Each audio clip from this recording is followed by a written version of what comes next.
Keadaan dua, benda padat melayang.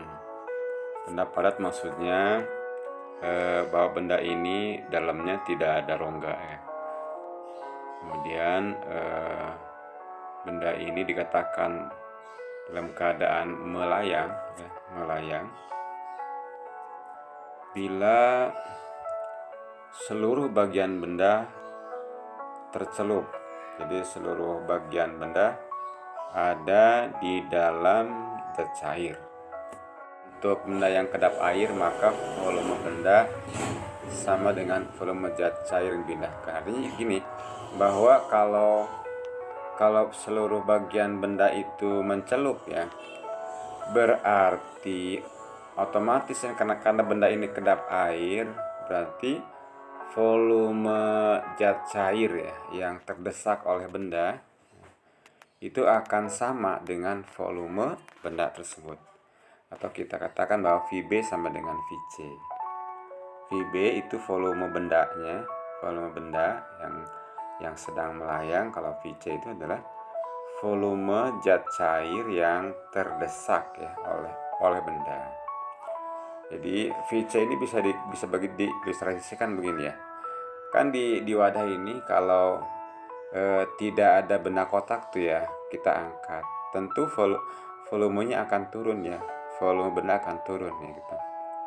Nah kemudian kalau benda itu dicelupin ke dalam air, sehingga melayang, sehingga semua bagian tercelup, tentu nanti benda ini akan terlihat seperti bertambah volumenya ya, berarti ada pertambahan volume seperti ya, ada pertambahan volume. Nah pertambahan volume itu menunjukkan dari zat cair yang terdesak ya, atau yang dipindahkan oleh benda ini.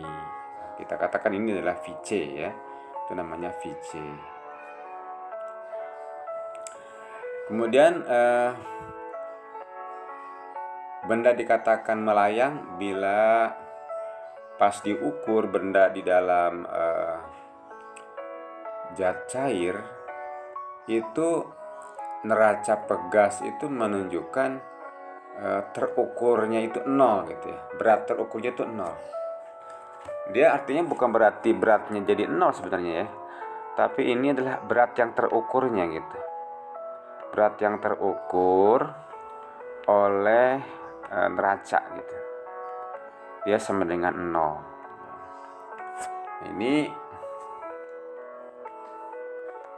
jadi berat yang terukur oleh neraca ya, itu adalah 0. Tapi bukan berarti di berat menjadi 0, bukan ya. Ini hanya yang terukurnya gitu, yang terbaca oleh alat ya, yang terbaca oleh alat ya, itu 0 tuh, beratnya yang terbaca oleh alat. Kemudian bila benda ini misalkan dalam keadaan dia menyentuh dari lantai dasar dari air, maka benda ini tidak menekan dasar air.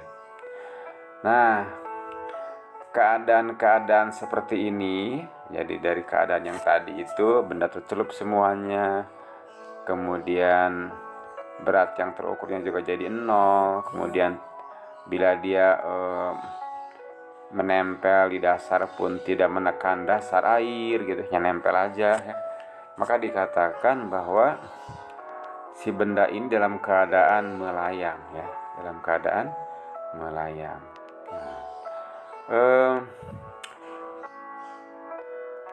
Kita akan lihat bagaimana formulasi ya, proses persamaan ya, yang melibatkan hukum Newton dengan hukum Archimedes ya pada benda yang melayang ini di dalam zat cair. Nah ini misalkan ada sebuah benda padat ya, tidak bolong lah, tengahnya tidak kopong gitu ya. Massa jenis dari benda ini terbuat dari bahan yang mas jenisnya Robi.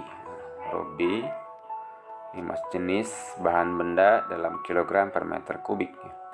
Kemudian benda ini tercelup ya dalam zat cair yang massa jenisnya Roche ya. Jadi Roche itu adalah zat cair di mana benda ini berada ya gitu, di mana benda ini melayang.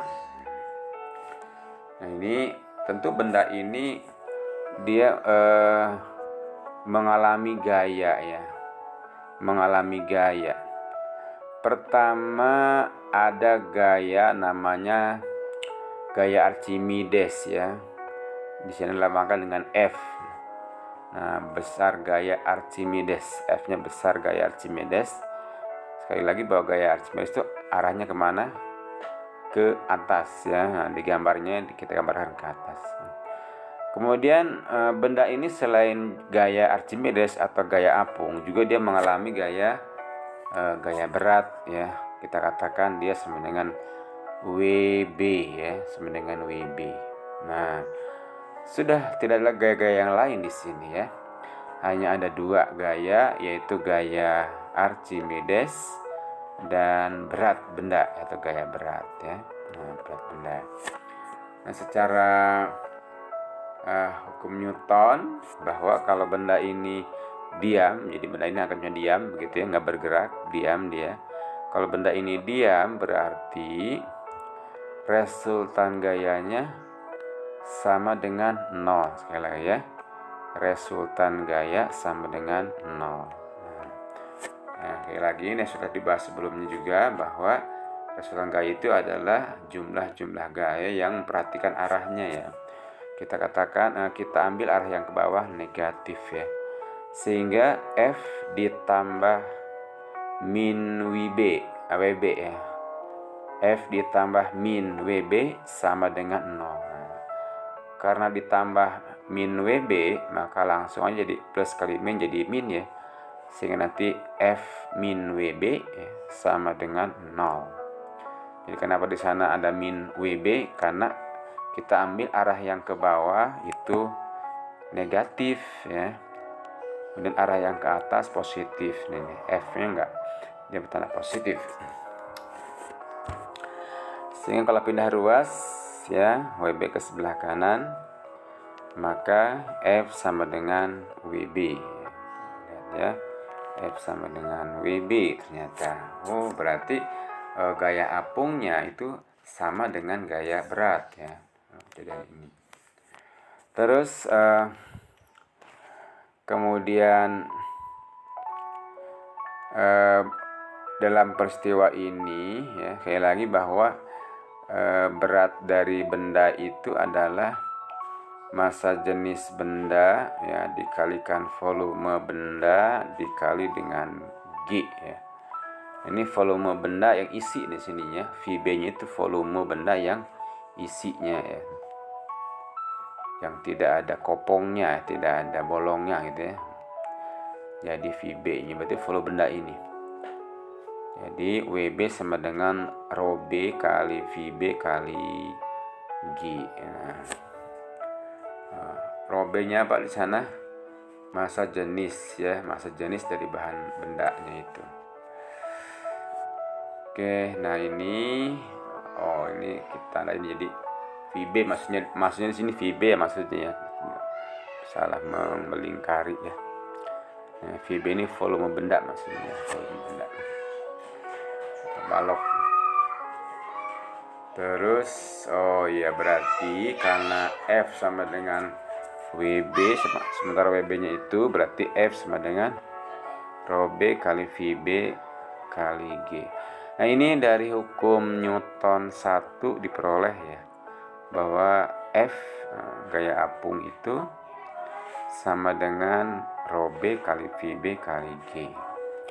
Kemudian dari hukum Archimedes, sekali lagi bahwa gaya apung itu besarnya sama dengan berat zat cair yang dipindahkan gitu. Berat zat cair yang terdesak. Sehingga nanti WC rho C kali VC kali G. Nah, rho C ini adalah massa jenis zat cair ya. Massa jenis zat cair yang terdesak ya, oleh benda. Kemudian Vc adalah volume zat cair ya, yang terdesak oleh benda. Kemudian G adalah percepatan gravitasi bumi. Tuh. Jadi Vc-nya ada volume air yang terdesak dipindahkan. Sehingga nanti karena dia tercelup semuanya, berarti kan volume zat cair itu sama dengan volume benda ya, volume benda. Sehingga nanti akan diperoleh kalau Vc-nya diganti dengan Vb, maka akhirnya karena F sama dengan Wc tadi ya, yang ditulis di atas, persamaan yang paling atas bahwa F sama dengan Wc, sementara Wc-nya adalah ρc kali Vc kali G, kemudian Vc-nya diganti dengan Vb. Oke, nah akan diperoleh, oh ini belum diganti ya, Vc-nya belum diganti, masih Vc-nya. Berarti F sama dengan ρc kali Vc kali G. Oke. Ini diperoleh dari hukum Archimedes ya. Berarti ini persamaan yang biru dengan yang merah itu sama karena dua-duanya adalah F ya. Tuh. Berarti dia sama ya. Tuh. Sama. Nah, tadi dikatakan bahwa Vc sama dengan Vb ya. Nah, kita ganti Vc dengan Vb. Tuh. Jadi karena Vc sama dengan Vb, berarti kan sama tuh Vc dengan Vb, maka bisa dicoret nih, Vb dengan Vc bisa dicoret karena Vc itu adalah Vb gitu, sama ya. Kemudian G juga bisa dicoret ya, si G, maksudnya ini G nya ya, coret ya, bukan, nah, ini G nya dicoret, G nya, nah, sehingga rho B sama dengan rho C. Oh, jadi kesimpulannya bahwa kalau benda itu melayang ya, benda itu melayang dan dia tidak tidak berongga bendanya, ini menunjukkan bahwa massa jenis dari benda sama dengan massa jenis dari zat cair gitu kan. Nah, massa jenis benda sama dengan massa jenis dari zat cair kalau benda ini melayang ya. Tuh, ini tolong perhatikan, kalau benda ini tidak berongga kemudian melayang, itu artinya massa jenis bahan benda sama dengan massa jenis dari zat cair ya. Jadi benda padat yang melayang di atas di dalam, bukan di atas ya, ini padat yang melayang di dalam zat cair ya, menunjukkan massa jenis benda sama dengan massa jenis zat cair. Begitu pula ya kalau misalnya ada massa jenis benda dengan zat cair sama ya, kemudian benda itu tidak ada rongga, nggak berongga gitu, utuh padat ya, maka saat dia dilempar ke dalam zat cair ya yang massa jenisnya sama dengan benda, maka benda itu akan melayang ya, seperti ini. Oke, ini sementara untuk benda padat bahas kemudian.